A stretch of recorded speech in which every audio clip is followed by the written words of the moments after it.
פרק 1, פרק 2.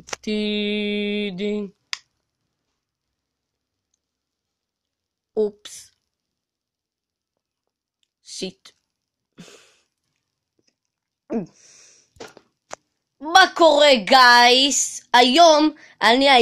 אתמול בלילה, חבר שלי היה בחול, פגש את סבתא שלו,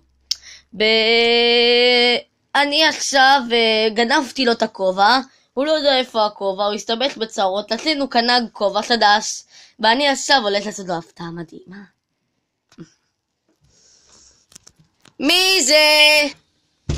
תודה רבה באמת, עכשיו שאתה באמת יודע את זה. בדרך אגב, איפה היה הכובע שלי אתמול? סתום, זוי, סתום. איפה היה הכובע שלי אתמול? הכובע שלך היה... איפה הכובע שלי? כן, אתה מתכוון לכובע של פינק בפר? כן, הוא... לא אצלי. הוא לא הצליח. באמת שהוא לא הצליח? אל תשקר לי, בבקשה, מפגר, אל תשקר לי. ברור שהוא לא אצלי.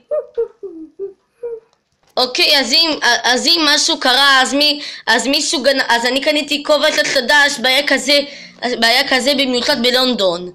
אז מישהו גנב לי את הכובע שלי, וזה היה מפגר אחד, שהלך אתמול בלילה, דילג, ואז פתאום התחיל לקחת את הכובע שלי. מי זה המפגר האידיוט הזה בסתום הזה שלקח לי את הכובע? מי זה? אני לא יודע. מה, אני סתום? אני אשאל אותך כל הפעם? אני רוטשילד לכובעים? ברור שאתה באמת לא רוטשילד, אז מי גנב לי את הכובע? מי המפגר שיכול לגדוף לי את זה? אני לא יודע. בדרך אגב, אתה גירדתי בסנטר, אתה יודע. בפסנתר? לא יודע. בסנטר? מה, אתה מטומטם לגמרי אם אתה לא מזהה מה אני מדבר? אופס, I'm sorry. רוצה ללכת איתי לראות... אתה רוצה ללכת איתי לראות...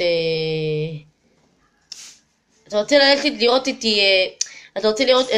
רוצה ללכת איתי לשדה התעופה לחו"ל? עכשיו בדיוק באתי לביקור קצר בשבילך. בטח שכן, יפריך. מה זה? אני הולך. הוא כזה מפגר. תשים הכובע.